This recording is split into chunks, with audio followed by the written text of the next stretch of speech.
Hello students, मैं आयुष और अब फिजिक्स का आज अंतिम चैप्टर होगा ये। उसके बाद शायद दूसरा सब्जेक्ट कोई शुरू किया जाएगा। उसके पहले मैं आपको बताऊं कि आज क्या पढ़ने वाले हैं। आज सबसे पहले मैं शुरुआत करूंगा विद्युत धारा के चुंबकीय प्रभाव से। उसके बाद हम देखेंगे मैग्नेटिक इफेक्ट देखेंगे। उसके बाद मैग्नेट का काम, कैसे मैग्नेट काम करता है, मैग्नेट की प्रॉपर्टी क्या है, साथ साथ ट्रांसफ़र ऑफ हीट, एक चीज़ से दूसरी चीज़ में कैसे हीट ट्रांसफ़र होता है। और देखेंगे conductors, good conductors, bad conductor, super conductor, ऐसे शब्द आप पढ़े होंगे। कई बार उसमें से अरेंज करने देता है कि कौन सबसे अच्छा कंडक्टर है। इस तरह से इस टाइप के जो क्वेश्चन आते रहते हैं उसको आप आराम से सॉल्व कर लेंगे इस लेक्चर के बाद। तो आपको मैं बताता हूँ सबसे पहले विद्युत धारा के चुंबकीय प्रभाव। थोड़ा ये टॉपिक टेक्निकल है, आपको ध्यान रखना होगा इन चीज़ों का और आराम से समझना होगा। यदि किसी चालक से विद्युत धारा पास की जाती है तो वह चुंबक की भांति व्यवहार करता है। मान लीजिए मैंने इस एग्जाम्पल को लिया कि मान लीजिए कोई एक कंडक्टर है और इसमें से कोई विद्युत धारा आई पास किया जा रहा है, तो वह कैसा इफेक्ट कैसा ये शो करेगा, चुंबक की भांति व्यवहार करेगा। इसका मतलब इसमें दो पोल जनरेट हो जाएंगे, नॉर्थ पोल और साउथ पोल। इसी तरह से जब चुंबक शब्द आया तो सबसे पहले इसको पढ़ना भी है और यहीं पे मैं बताता हुआ चलूंगा। तो देखिए चुंबक होता क्या है, जिसको आप लोग मैग्नेट कहोगे, क्या बोलोगे, मैग्नेट। तो सबसे पहले चुंबक क्या है, चुंबक का चुंबकीय क्षेत्र क्या क्या होता है और साथ साथ इसकी प्रॉपर्टीज क्या होते हैं, गुण क्या होते हैं। सबसे पहले क्या है का जवाब दूं तो वह पदार्थ जो लोहे, निकल और कोबाल्ट को, लोहा को या निकल को या कोबाल्ट को जैसी धातुओं को आकर्षित करता है। और अगर देखेंगे चुंबकीय क्षेत्र तो क्या होगा, किसी चुंबक के चारों ओर का वह क्षेत्र जहां तक चुंबक का आकर्षण और प्रतिकर्षण बल महसूस किया जाता है उस क्षेत्र को आप चुंबकीय क्षेत्र कहेंगे। ठीक है, अब एक बात समझिए, मैं आपको एक चीज़ फील कराता हूँ। मान लीजिए एक मेरे पास फिलहाल मैग्नेट है, ठीक है। तो इस तरह से अगर इस मैग्नेट को मैं लेके आऊँगा तो ये क्या करेगा, इस तरह से क्या करेगा, कॉइन को खींचेगा। देख रहे हैं, खींच रहा है। इसका मतलब इस मैग्नेट का जो भी प्रभाव होगा, जितना ज़्यादा क्षेत्र तक ये अट्रैक्ट करे या रिपेल करे, प्रतिकर्षण तब होगा जब सेम, अगर कोई मैग्नेट है उसका नॉर्थ पोल और उसका नॉर्थ पोल दोनों को हम लाएंगे पास में, तब वो प्रतिकर्षण होगा। ये चीज़ को भी मैं समझाने की कोशिश करूंगा। फिलहाल मैं क्या बोला कि वह चीज़, वह पदार्थ जो लोहे या निकल को, तो फिलहाल मेरे हाथ में कॉइन है और ये कॉइन लोहे का, ऑब्वियसली ये देखिए खींच रहा है। इसका मतलब आप देख पा रहे हैं। तो इसका मतलब ये चीज़ मैं जो बताया वो सत्यापित किया। दूसरी बात बोला चुंबकीय क्षेत्र, तो इस चुंबक के इर्द गिर्द जितना भी आकर्षण या प्रतिकर्षण का एरिया होगा उसी को बोलेंगे चुंबकीय क्षेत्र। क्लियर हुआ। अब अगली बात समझिए इस चीज़ से और क्या बताना चाहता हूँ। चुंबकीय क्षेत्र में परिमाण और दिशा, इसका मतलब मैग्नीट्यूड एंड डायरेक्शन दोनों अगर होते हैं। अभी देखिए, मान लीजिए कोई एक मैग्नेट है, इस मैग्नेट का ये नॉर्थ पोल है और ये साउथ पोल है। अब देखिए क्या हो रहा है कि इसका कुछ परिमाण होगा और साथ साथ इसका दिशा भी होगा, कोई ना कोई फिक्स डायरेक्शन में जाएगा। दूसरी बात से आपको ज़्यादा क्लियर होगा, चुंबकीय क्षेत्र रेखाएं चुंबक के उत्तरी ध्रुव से निकलती हैं, ये बात समझ पा रहा है, और दक्षिणी ध्रुव में विलीन हो जाती है। अब आप समझिए जो मैं बोल रहा हूँ, ये नॉर्थ पोल है, उत्तरी ध्रुव से निकल रही है, देख रहे हैं इधर जाते हुए डायरेक्शन बनाए हुए हूँ मैं, ठीक। तो उत्तरी ध्रुव से निकल तो रही है किंतु जा कहाँ रही है, दक्षिणी ध्रुव में, और यहीं विलीन हो जा रही है। सेम चीज़ इधर देखेंगे, उत्तरी ध्रुव से निकल रही है और दक्षिणी ध्रुव में चली जाती है और वहाँ पे समाप्त हो जाती है। वो बात मैं आपको समझा लिया। नेक्स्ट बात देखिए, रेखाएं कभी भी एक दूसरे को नहीं काटती। बिल्कुल आप देख पा रहे होंगे कि किसी को भी कोई इंटरसेक्ट नहीं करेगा कभी भी, ठीक। तीसरी बात, चुंबकीय क्षेत्र रेखाएं एक बंद वक्र हो जाती है, बंद वक्र की तरह होती है। जैसे देखिए यहाँ से निकल रहा है और ये क्लोज कर दे रहा है, इधर से निकल रहा है ये क्लोज कर रहा है, तो ये बंद वक्र की तरह होती है। ये एक्चुअली क्या करता है, कई बार क्वेश्चन बोल देता है निम्नलिखित में से कौन सा वाक्य या सेंटेंस सही है या गलत है, इस टाइप का आपका छाटने को दे देगा, तब आप ये कॉन्सेप्ट लगा के वहाँ पे काम कर लेंगे। अगली बात देखिए, इसका प्रॉपर्टी जो सबसे ज़्यादा इंपॉर्टेंट होगा, ठीक है, क्योंकि इसके प्रॉपर्टीज से पूछता है। अब देखिए बोल रहा है कि कोई मैग्नेट को अगर स्वतंत्र लटका देंगे तो ऐसे में क्या होगा। मान लीजिए फिलहाल जो मेरे पास मैग्नेट है, इसको मैं किसी रस्सी से बांध के ऐसे लटका लूँ, ठीक है, तो ये जो जिस डायरेक्शन में आके फाइनली रुकेगा वो क्या होगा, देखिए स्वतंत्र लटका देने से हमेशा नॉर्थ साउथ दिशा में ही रुकेगा। ये इंपॉर्टेंट बात है, ठीक है। तो ये अगर नॉर्थ है तो ये हमेशा साउथ होगा, ठीक। और मान लीजिए कई बार आप सुने होंगे कि अगर ये कोई मैग्नेट है, इसको तोड़ देंगे, फिर से यहाँ अगर नॉर्थ और ये साउथ था, तो हो सकता है ये नॉर्थ और ये साउथ फिर जनरेट हो जाए। तो मैग्नेट को आप जितनी बार भी तोड़ते चले जाइए उतनी बार आप देखेंगे उसमें पोल बनता चला जाएगा। अगली चीज, उत्तर की दिशा की ओर संकेत करने वाले को उत्तरी ध्रुव कहते हैं। इसका मतलब आप किसको उत्तरी ध्रुव कहेंगे और किसको दक्षिणी ध्रुव करेंगे, ये देखें। इस चीज को क्या बोलेंगे आप, उत्तरी ध्रुव, फिर ध्रुव, इधर को क्या बोलेंगे आप, दक्षिणी ध्रुव। ठीक है, ये चीज बोल रहा हूँ ना कि उत्तर की दिशा की ओर संकेत करने वाले को उत्तरी ध्रुव एवं दक्षिण की ओर दिशा करने वाले को दक्षिणी ध्रुव कहेंगे।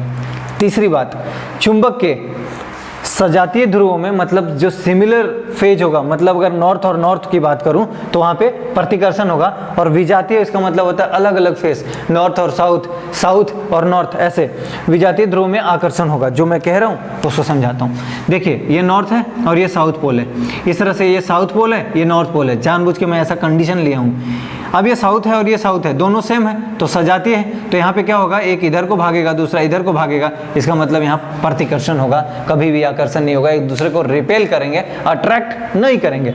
किंतु अगर इस फेज को अगर आप देखेंगे इसके बगल वाले को, तो उसके बाद आप साफ साफ क्लियर लग रहा होगा कि एक हो जाएगा साउथ पोल और दूसरा हो जाएगा नॉर्थ पोल। इसका मतलब ये सेम नहीं है, अलग अलग है, इसलिए क्या बोल रहा हूँ, विजातीय है, तो ये दोनों एक दूसरे को आकर्षित करेंगे, इसीलिए यहाँ पे क्या होगा, अट्रैक्शन फोर्स काम करेगा, रिपल्सन नहीं। क्लियर। एक और बात इसको समझिए, सबसे पहले दक्षिणा हस्त या दायां हस्त नियम, ये काफी इंपॉर्टेंट है, कई बार क्वेश्चन आता रहता है इससे। अब देखिए सिंपल तरीके से अगर मैं समझाऊं तो एक मैं बताने का कोशिश किया, एक हाथ बनाया हूं मैं, ठीक, और इस तरह से अगर आया हुआ है तो ये इस फेज में है एक्चुअली, ऐसा मैं उतना अच्छे से बना नहीं पाया, तो इस तरह से क्या कीजिएगा, इसको अगर आप मोड़ेंगे इस तरह से तो आपका थंब डायरेक्शन नीचे की ओर जाएगा। तो देखिए जो थंब है वो विद्युत धारा को डिनोट करती है, और बाकी जो इस तरह से देख रहे होंगे वो चुंबकीय क्षेत्र क्रिएट करता है। ठीक, तो इसका लाइन कैसे देंगे, पंक्तियों में कैसे आप पिरोगे, यदि अंगूठा विद्युत धारा की दिशा को संकेत करता है तो आपकी अंगुलियां मतलब जो फिंगर्स हैं, बाकी 4 अंगुलियां चालक के चारों ओर चुंबकीय क्षेत्र में लिपटी होंगी। इसका मतलब अगर ऐसे कर रहा हूं मैं, तो ये तो अगर दिखा रहा है विद्युत धारा, तो इसका मतलब इधर चारों ओर क्या चल रहा है, इस तरह से रोटेट क्या हो रहा है, मैग्नेटिक फील्ड है, चुंबकीय क्षेत्र है। क्लियर। अगली बात, दोनों कॉम्प्लिकेटेड है, ये दोनों समझना आपका।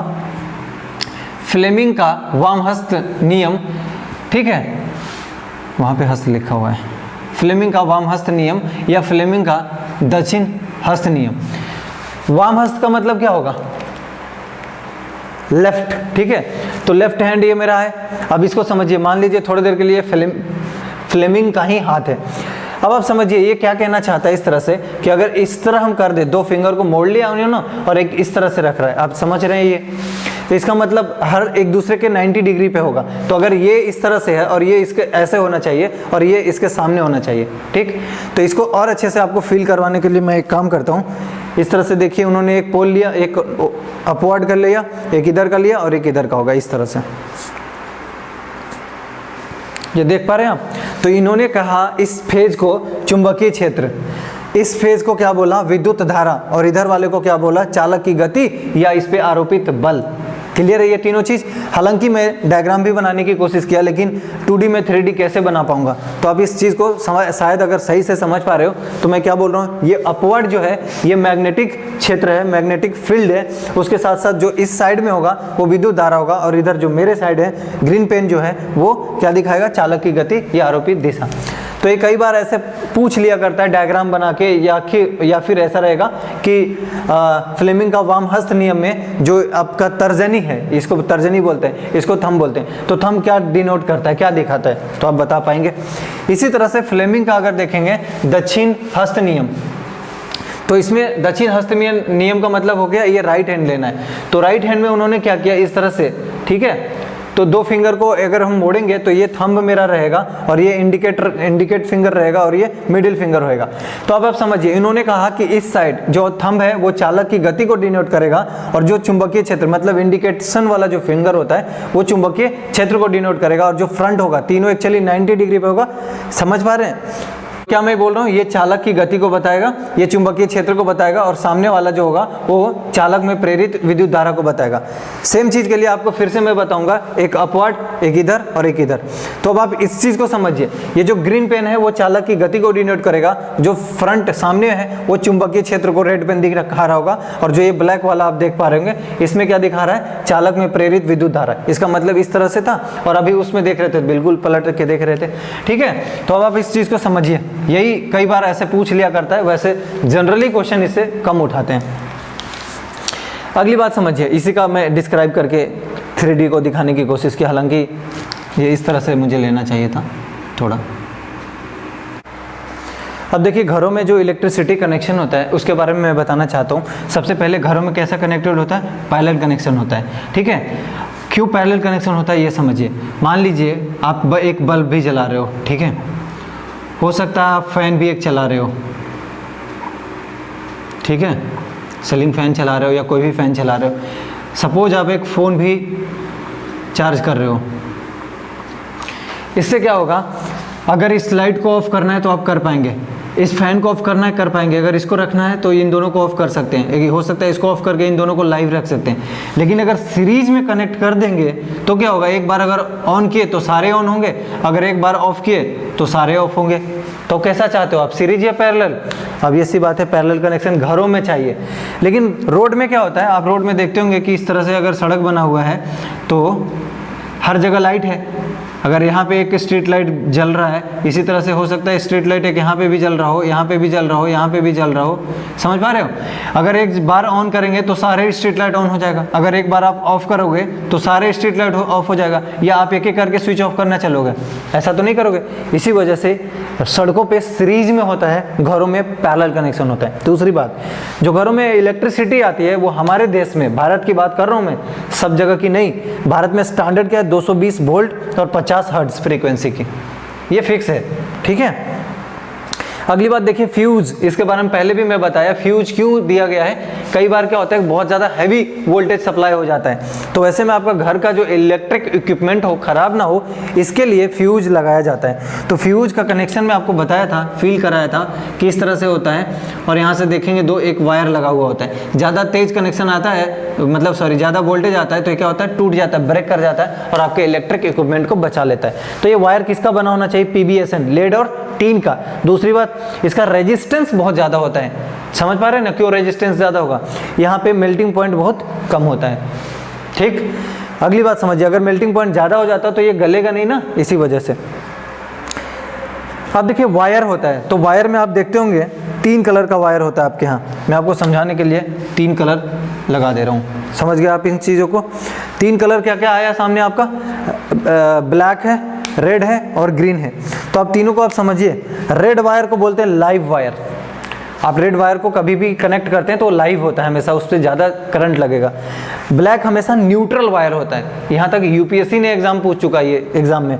अगली बात समझिए, जो ग्रीन वायर होता है वो ग्राउंड कनेक्शन होता है, जिसको आप लोग अर्थिंग कह रहे होते हैं, क्लियर। और ये अर्थिंग आपको इलेक्ट्रिक शॉक से बचाता है, इसी वजह से ग्रीन वायर दिया जाता है, ठीक।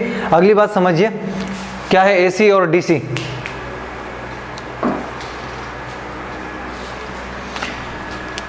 अब देखिए, AC और DC, AC क्या होता है, अल्टरनेटिंग करंट होता है, जैसा कि डायग्राम में मैं बताया भी था, इस तरह से देखिए होगा, एक बार पॉजिटिव नेगेटिव।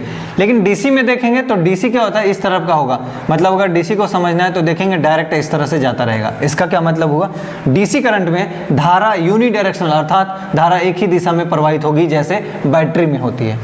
लेकिन अल्टरनेटिंग करंट में नाम ही है ना अल्टरनेटिंग, तो हमेशा क्या होगा, बढ़ेगा घटेगा, पॉजिटिव नेगेटिव ऐसा हो रहा होता है, इसी वजह से इसका डायग्राम ऐसा, इसका ऐसा, क्लियर। कई बार आप देखते होंगे कि AC से DC में और DC से AC में कन्वर्ट करने की ज़रूरत पड़ती है, तो ऐसे में अलग अलग डिवाइस की ज़रूरत पड़ती है, और एग्जाम में बहुत ज़्यादा पूछा जाता है कि DC टू AC कन्वर्ट करने के लिए क्या चाहिए, इन्वर्टर चाहिए होता है आपको। जैसे आप लोग देखते होंगे घर में अगर बैटरी होगा तो बल्ब जलाने के लिए क्या करते हो, एक इन्वर्टर लगा लेते हो, तो फिर वो डायरेक्ट AC में आ जाता है, कन्वर्ट हो जाता है, फिर किसी भी चीज़ को आप जला सकते हैं। फिर कई बार ज़रूरत पड़ता है कि AC को DC में बदल लें, जैसे जैसे देखते होंगे आप लोग चार्जर लैपटॉप वगैरह का, तो उसमें एक छोटा सा जो चार्जर का बीच में देखते होंगे वो एक्चुअली कन्वर्ट करता है आपका, AC से DC में कन्वर्ट करता है। उसमें क्या लगा होगा, फिर रेक्टिफायर लगा होगा। क्लियर है ये दोनों बात कि DC से AC में और AC से DC में बदलने के लिए क्या चाहिए होता है। अगली बात समझिए, ऊर्जा का रूपांतरण, इसका मतलब ट्रांसफर ऑफ हीट। कैसे ट्रांसफर होता है, बहुत ज़्यादा इंपॉर्टेंट है ये बात, क्योंकि बहुत ज़्यादा पूछा हुआ है क्वेश्चन में, आप लोग पढ़ोगे तो आपको खुद महसूस होगा। पहली बात बता रहा हूँ, विद्युत मोटर, इलेक्ट्रिक मोटर, ये क्या करता है, इलेक्ट्रिक एनर्जी को मैकेनिकल एनर्जी में चेंज कर देता है, ठीक है। और दूसरी बात, जो जनरेटर होता है वो मैकेनिकल एनर्जी को इलेक्ट्रिकल एनर्जी में कन्वर्ट कर देता है, ठीक। अब एक बात समझिए, ये जो इलेक्ट्रिक मोटर है और इलेक्ट्रिक जनरेटर कई बार लिखा मिलेगा तो दोनों एक ही है, सीधा जनरेटर कहिए या इलेक्ट्रिक जनरेटर कहिए। तो इलेक्ट्रिक मोटर और इलेक्ट्रिक जनरेटर दोनों एक प्रिंसिपल पे काम कर रहे होते हैं, उसका नाम है विद्युत चुंबकीय प्रेरण सिद्धांत। 2 मिनट में अभी आपको समझाऊंगा कि ये है क्या, ठीक है, थोड़ा सा वेट कीजिए। अगली बात है डायनेमो। डायनेमो का मतलब होता है मैकेनिकल एनर्जी को इलेक्ट्रिकल एनर्जी में जो चेंज करने वाली डिवाइस होती है उसे कहते हैं। साथ साथ टरबाइन, टरबाइन क्या करता है, मैकेनिकल एनर्जी को इलेक्ट्रिकल एनर्जी में चेंज करता है। तो आपको एक बात बताता हूँ, देखिए ये तीनों को गौर से देखिए, same property, mechanical electrical, mechanical electrical, mechanical electrical. इसका मतलब जनरेटर, डायनेमो और टरबाइन तीनों एक ही काम करता है। तो आपको याद क्या रख लेना चाहिए प्यार से, सिर्फ विद्युत मोटर, ठीक है। कैसे याद करोगे, मोटर है ना, बाद में एम आएगा, पहले एम से मोटर है, बाद में भी एम आएगा, मतलब इलेक्ट्रिकल एनर्जी बाद में एम आएगा, मैकेनिकल एनर्जी, शायद याद रख पाओगे। अगली बात देखिए, देखिए हीटर क्या करता है, हीटर क्या करता है, विद्युत ऊर्जा को उसमें ऊर्जा में बदलता है। अगर आप हीटर में इलेक्ट्रिक प्लग लगाए हो तो वो क्या करेगा, बहुत ज़्यादा हीट देगा, वही कह रहा है भाई, इलेक्ट्रिकल एनर्जी को हीट एनर्जी में चेंज कर देगा। विद्युत बल्ब जो होता है, जो जनरली फ्लोरोसेंट लाइट, जो पीली वाली बल्ब होती थी उसकी बात हो रही है, विद्युत ऊर्जा से ये प्रकाश ऊर्जा में देगा। हालांकि एलईडी के साथ भी ऐसा ही कंडीशन है, सीधा आप इलेक्ट्रिक प्लग लगाएंगे वो प्रकाश करेगा, इसका मतलब इलेक्ट्रिकल एनर्जी को प्रकाश ऊर्जा में बदल देगा, आसानी से याद रहेगा। नेक्स्ट, बैटरी या सेल, जो सेलफोन में होता है, जैसे आपके मोबाइल में जो बैटरी है उसकी बात कर रहा हूँ, रासायनिक ऊर्जा को विद्युत ऊर्जा में कन्वर्ट करता है, तभी आपका फोन ऑपरेट होता है। नेक्स्ट चीज देखिए, लाउड स्पीकर। कई बार आप लोग यूज करते होंगे लाउड स्पीकर, क्या करने के लिए, गाने सुनने के लिए, इसका मतलब सुनने के लिए। क्यों, क्योंकि वो लाउड स्पीकर मतलब आवाज़ को क्या करेगा, लाउड कर देगा। तो जब तक प्लग नहीं लगाएंगे, इसका मतलब इलेक्ट्रिक एनर्जी नहीं देंगे, तो कैसे साउंड एनर्जी मिलेगा। क्लियर है ये सारे बात, और इससे क्वेश्चन आते हैं मेरे भाई, तो आप कर लोगे। नेक्स्ट चीज़ जो अभी आपको समझा रहा था एक, कि आपको बताऊंगा विद्युत चुंबकीय प्रेरण, उसके पहले एक और चीज़ देख लीजिए, कंडक्टिविटी। कई बार इससे क्वेश्चन आता रहता है, कंडक्टिविटी क्या है, चालकता क्या है। तो चालकता को मैं 4 पार्ट में डिवाइड कर दिया हूँ, और ये बहुत ज़्यादा इंपॉर्टेंट है, पूछता रहता है यहाँ से क्वेश्चन। तो सबसे पहले होगा कंडक्टर, दूसरा बैड कंडक्टर या इंसुलेटर कहते हैं, तीसरे को सेमीकंडक्टर और चौथे को सुपर कंडक्टर कहते हैं। क्या डिफरेंस है इन चारों में, आसानी से समझ जाओगे तो काम हो जाएगा। मान लीजिए ये एक वायर है, इस फेज, इस क्षेत्र में मैं अगर इलेक्ट्रिक सप्लाई करता हूँ, अगर यहाँ तक करंट आ रहा है, यहाँ से अगर यहाँ करंट आ रहा है, इसका मतलब ये इलेक्ट्रिक को फ्लो करा रहा है, इसका मतलब ये गुड कंडक्टर होगा, एटलीस्ट बैड कंडक्टर तो नहीं होगा, हो सकता है सेमीकंडक्टर हो। तो अगर आप चालक की बात करोगे, कंडक्टर की बात करोगे, तो इसमें क्या होगा, इलेक्ट्रिक करंट फ्लो करेगा, ठीक है। और सबसे ज़्यादा जो फ्लो होता है वो होता है सिल्वर में, लेकिन यूज नहीं कर सकते, महंगा है, इस वजह से सबसे ज़्यादा डिमांड कॉपर का होता है। इसके बाद होता है सोने का, गोल्ड का, लेकिन गोल्ड भी महंगा है तो इसका भी यूज नहीं होता। फिर एल्यूमिनियम का डिमांड होता है। तो जनरली मार्केट में देखते होंगे कॉपर और एल्यूमिनियम वायर आता है, क्योंकि ये दोनों बहुत ज़्यादा महंगा है। क्लियर। अचालक या बैड कंडक्टर मतलब वो दूसरी बैड कंडक्टर, वो क्या करेगा, इस एक छोर से दूसरे छोर पे इलेक्ट्रिक सप्लाई नहीं करेगा, इसका मतलब वो अचालक कहलाएगा। जैसे रबर देखते हैं ना, नहीं होता है, कुछ भी इससे पास नहीं होगा। इस अगली बात है अर्धचालक। अर्धचालक का मतलब इंसुलेटर भी इसको बोलते हैं। अगली बात है अर्धचालक, सेमीकंडक्टर, जैसे सिलिकॉन और जर्मेनियम। कई बार आप पढ़े होंगे, जैसे कल परसों मैं बता ही रहा था आप लोग को कि सोलर सिस्टम में बहुत ज़्यादा सिलिकॉन का इस्तेमाल किया जाता है, ठीक है। तो सिलिकॉन क्या करेगा, कैसा होगा, सेमीकंडक्टर का काम करता है। अगली बात सुपर कंडक्टर का है। सुपर कंडक्टर में हमेशा रेजिस्टेंस जीरो होगा, बहुत तेज फ्लो होगा इलेक्ट्रिक, ठीक है। और इसमें बोलते हैं कि पारगम्यता जीरो होता है। ये क्वेश्चन बीपीएससी ने एक बार पूछा हुआ है कि इलेक्ट्रिक करंट का पारगम्यता कितना होता है, अब सॉरी सुपर कंडक्टर का पारगम्यता कितना होता है, जीरो होता है, और ये बीपीएससी ने पूछा है ये बात।